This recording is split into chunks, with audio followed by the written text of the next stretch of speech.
आप सुधरने को तैयार हो जाएं, आप में तुरंत उम्मीद जग जाएगी कि दुनिया भी सुधरेगी। कोई आपको मिले और कहे इस दुनिया में कुछ नहीं हो सकता, तो साफ समझ लेना कि वो ये कह रहा है कि मेरा कुछ नहीं हो सकता। कोई मिले और कहे कि मेरी बीवी सुधरने से रही, तो साफ समझ लेना कि वो कह रहा है मैं सुधरने से रहा। जो सुधरने लगेगा उसको तत्काल दिख जाएगा कि सब सुधर सकते हैं, सबको सुधरना चाहिए, सब सुधरने को आतुर हैं। निर्मलता का, निर्दोषता का स्वाद ऐसा होता है कि फिर वो स्वाद तुम सब में बांटना चाहते हो। तुमसे ये बर्दाश्त ही नहीं होगा कि तुम तो निर्मल हो गए और बाकी सब मलिन रहे। तो तत्काल तुम में उम्मीद जग जाएगी। उम्मीद से आगे श्रद्धा।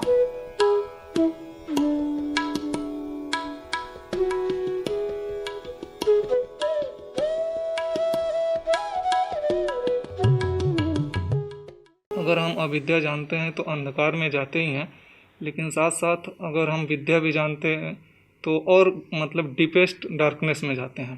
तो ओशो भी कहते हैं कि जैसे इनलाइटमेंट जैसी कोई चीज़ होती नहीं है, और जैसे हम दिन में जब होश में रहते हैं, सही काम करते हैं, तो वही इनलाइटमेंट है। जैसे ही कोई बैड वर्क करते हैं तो फिर से पहले वाली अवस्था में आ जाते हैं।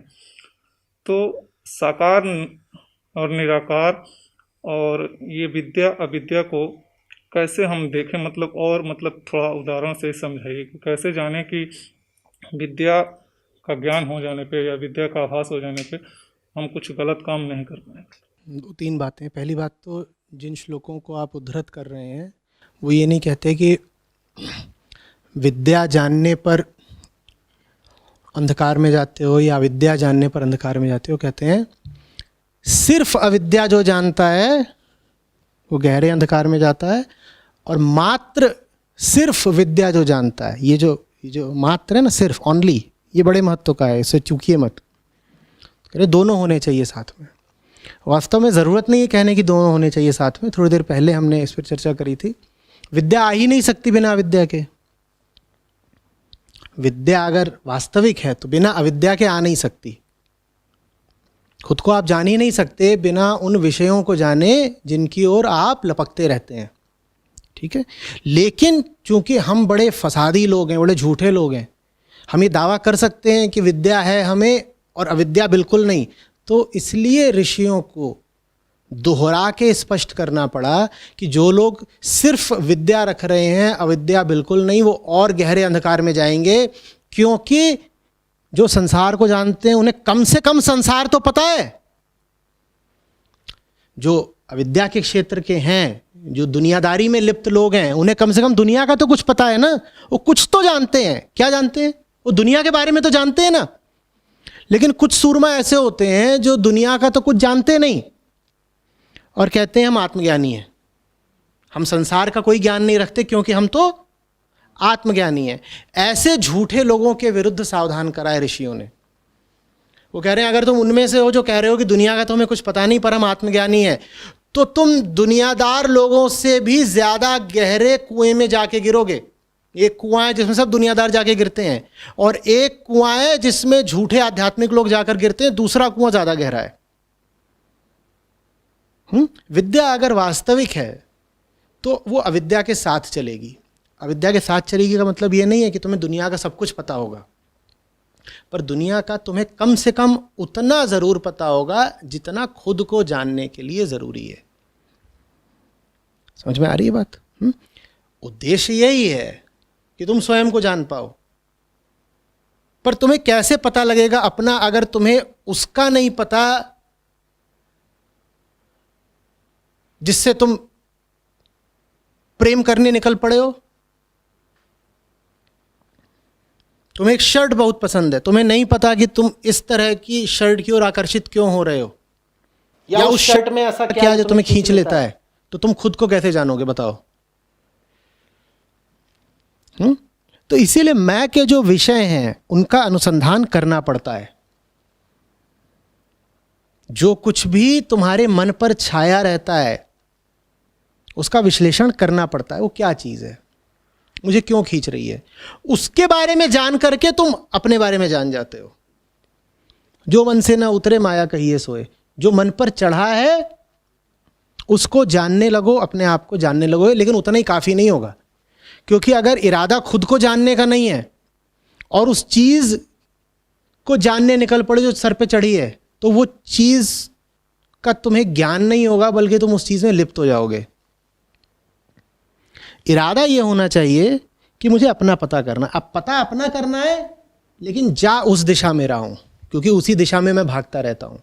जा क्यों रहा हूँ उधर? अपना पता करने। अगर इरादा अपना पता करने का नहीं, जो जिधर को जा रहे हो उधर कहीं होके रह जाओगे,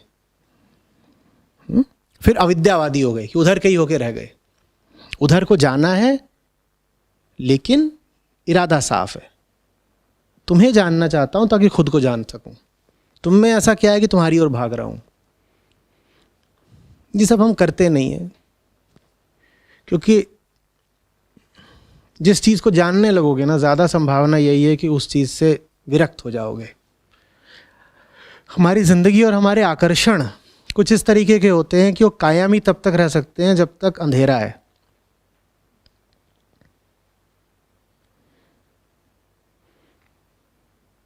जैसे सड़ा हुआ खाना तुम तभी तक खा सकते हो जब तक कमरे में अंधेरा हो, तुम्हारी नाक में ज़ुकाम हो और ज़बान पे कोरोना हो, कि ना दिखाई पड़ रहा है, ना सूंघाई पड़ रहा है, ना स्वाद पता चल रहा है, तो खाए जा रहे हैं। थोड़ी सी भी रोशनी आ गई तो जो कुछ तुम अपने भीतर लिए ले रहे हो उसको भीतर लेना मुश्किल हो जाएगा। जागृति खतरनाक होती है। जान गए तो वो सब कर नहीं पाओगे जो कर रहे हो। कैसे चबा लोगे मांस? अगर मांस की जगह हाथ में बकरी का बच्चा ही दे दिया जाए कि ये लीजिए कच्चा माल, रॉ मटेरियल, ताज़ा है बिल्कुल, खा लोगे? मुश्किल होगा। बाकी तो राक्षस होने पर भी कोई पाबंदी नहीं है, हो सकते हो।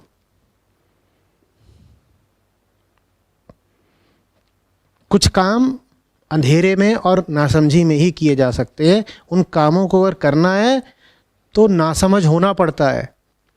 जैसे कि कई बार अपराध करने से पहले शराब पीना ज़रूरी हो जाता है।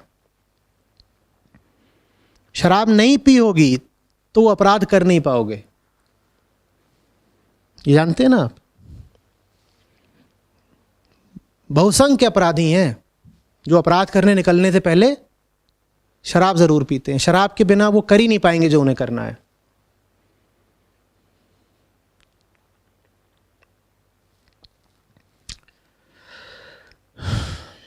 साकार निराकार की इसमें कोई बात नहीं है। उस दिशा में जाने की ज़रूरत ही नहीं है। अध्यात्म बहुत सीधी चीज़ है, बहुत सीधी चीज़ है। आप अपने आप को जब तक साकार मानते हो, आप अपना वास्ता साकार से ही रखो। निराकार माने क्या? निराकार तो शब्द ही अपने आप में अंतर्विरोध से भरा हुआ है। अगर निराकार वास्तव में निराकार है तो तुमने उसके लिए शब्द कहाँ से गढ़ लिया? जिसका कोई आकार नहीं उसके लिए शब्द कैसे? तो ये क्या बोल रहे हो निराकार? तुम साकार से प्रयोजन रखो और देखो कि साकार में ऐसा क्या है जो तुम्हारे मन पर छाया रहता है। निराकार की बातें करना, साकार ने तुम पर जो बेड़ियां डाल रखी हैं उनसे मुंह चुराने का बहाना भर है। तुम्हारे बंधन निराकार हैं क्या? किस किस का बॉस निराकार है कि बिना आकार के ही पकड़ लेता है? बोलो, किस किस का अतीत और भविष्य निराकार है? निराकार किसकी समस्या है? जब समस्या साकार है तो साकार की ही बात करो ना। कहां घूम रहे हो निराकार और ये फलाना? निराकार को जब उतरना होगा आ जाएगा। अगर वास्तव में वो निराकार है तुम्हारी मर्जी से तो चलेगा नहीं। अगर वास्तव में वो निराकार है तो उसकी तो चर्चा भी नहीं की जा सकती। उसके बारे में प्रश्न क्या करना?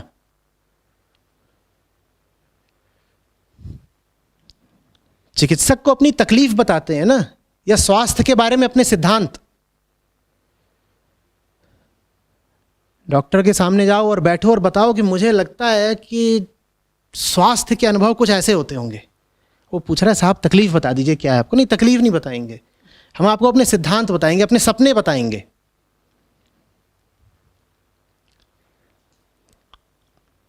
दो टूक बात करनी है, खरी खरी।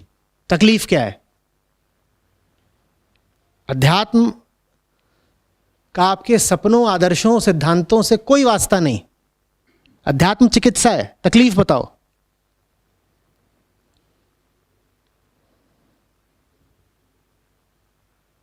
मुश्किल बात है ये कोई?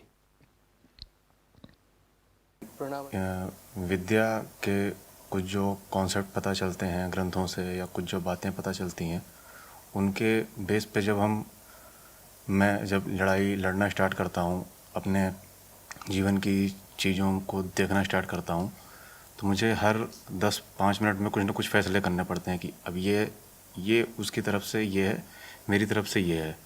तो एक ऐसे गेम सा चलने लगता है।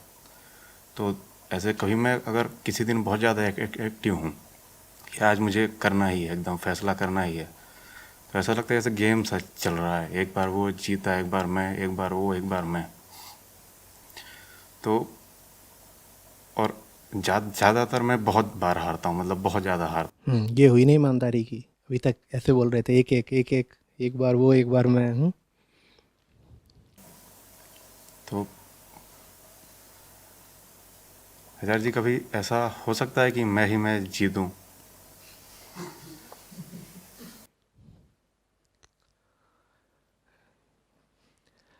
आप हार लो बहुत बार, यही बहुत बड़ी बात है।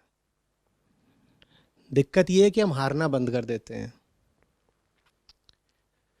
जीत की इतनी तमन्ना रहती है,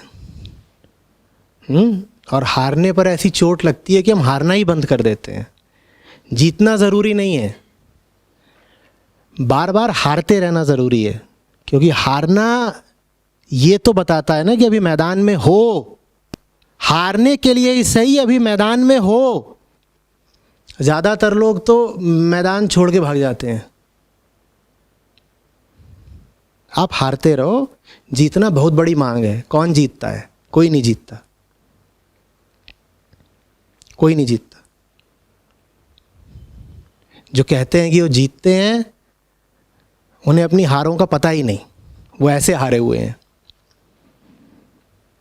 सबने हारना है। यहाँ कोई आपको झूठा भरोसा, नकली सांत्वना नहीं दी जा रही। बार बार हारना है, लगातार हारना है। आपकी जीत बस इसी में है कि जितनी भी बार हारना है, मैदान छोड़ के नहीं भागना है। खिंचा दो हराने वाले को। वो खिलौना होता है ना बच्चों का। मैं छोटा था तो मेरे पास था, आपने भी रखा होगा। आपके तो खैर बच्चे हैं तो आप जानते ही होंगे। उसकी नाक पे लिखा हुआ था हिट मी। उसका पेंदा बहुत भारी था। एक खिलौना था, उसमें हवा भरी थी, और उसका जो पेंदा था, जो बेस बॉटम, वो बहुत भारी था। और उसकी नाक पे क्या लिखा था? Hit me. हमें वो बनना है। नाक पे क्या लिखना है? Hit me. और उसे जितनी बार मुक्का मारो, वो गिरता था और फिर खड़ा हो जाता था। वैसा हो जाना है। वो जीतता कभी नहीं है, पर वो खड़ा बार बार हो जाता है। जीतने की ख्वाहिश मत रखना, ये आपको बहुत बुरी तरह हरवाएगी। बिल्कुल सतर्क कर रहा हूं। जीतने की ख्वाहिश बिल्कुल मत रखना। बहुत लताड़े जाएंगे, बहुत बुरी मार खाएंगे, आखिरी हार तक जाएंगे अगर जीतने की ख्वाहिश कर ली तो। प्रार्थना बस ये करनी है कि मैदान छोड़ के भागेंगे नहीं। पैदा तो पिटने के लिए हुए हैं, तो बिल्कुल बेआबरू होके, बेशर्म होके सरेआम पिटेंगे। पर झूठे नहीं हो जाएंगे, बेईमान नहीं हो जाएंगे, भागेंगे नहीं। इसी में आपकी जीत है। बच्चा हिटमी को मारते मारते क्या पता मारना छोड़ ही दे। मैंने देखे हैं बच्चे, उसे बार बार मारते हैं कि ये गिर जाए, वो उठ जाता है। आपको उठते रहना है।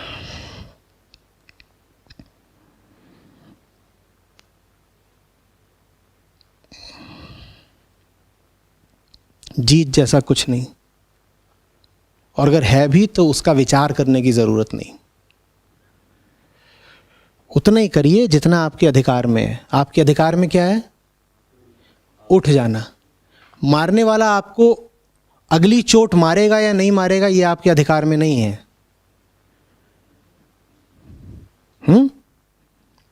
तो अनाधिकार बात नहीं करनी चाहिए ना, शोभा नहीं देती ना। मारने वाला कोई और है, हमें क्या अधिकार, हमें क्या पता वो अगली चोट मारेगा कि नहीं मारेगा। जब उसने हमें पैदा ही हमसे पूछ के नहीं किया तो वो हमें चोट हमसे पूछ के क्यों देगा? तो चोट देने वाला तो कभी भी कहीं से भी चोट देता ही रहेगा। आपका क्या काम है? टूट के बिखर न जाना। बिखर गए तो अगली बार उठोगे नहीं। सोना सज्जन साधुजन टूट जुड़े 100 बार, और दुर्जन कुंभ कुम्हार के एक ही धक्का दरार। तुम्हारा काम है वो तुम्हें तोड़ता जाए, तुम जुड़ते जाओ। तुम्हें फिर तोड़ेगा, तुम फिर जुड़ते जाओ। प्रतिघात की मांग मत करो। ये ना कहो तूने मुझे तोड़ा मैं तुझे तोड़ दूंगा। तुम्हारा अधिकार नहीं उस पर।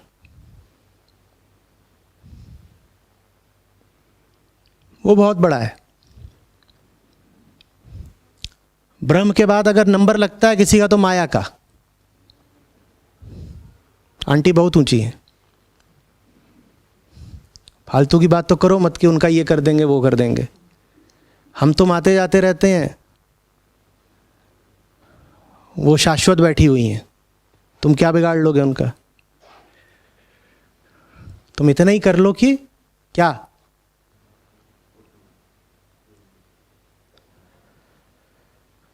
खिझा दो उन्हें, रुला दो।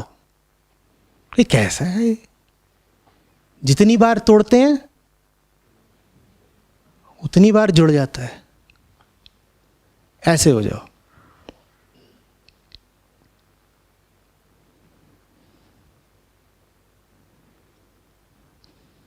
अच्छा नहीं लगा? हाँ, पलट के मारना है, घर में घुस के फोड़ना है, कहानी फिल्मी बनानी है, बना लो।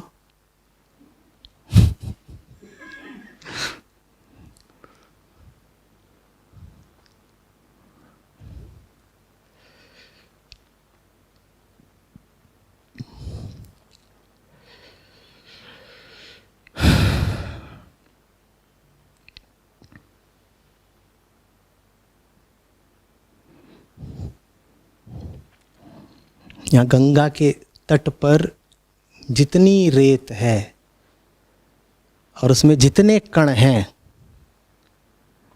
वो एक एक कण उनका है जो कभी सोच रहे थे कि वो जीत गए।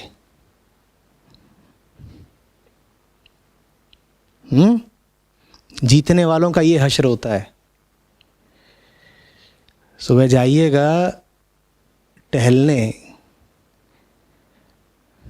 रेत के कण गिनिएगा, वो सब जीते हुए लोग हैं।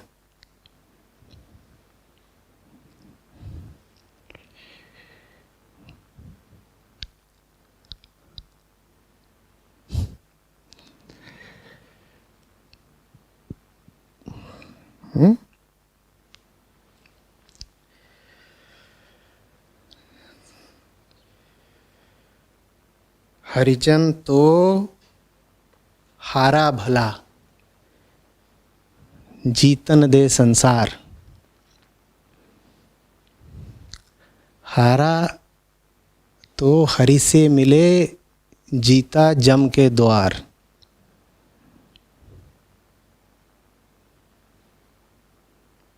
वो सब जम के द्वार पड़े हुए हैं वहीं। जम माने कौन? और फिर ठीक इसी क्षण पर प्रवेश होता है हमारे दोस्त भैंसे वाले का।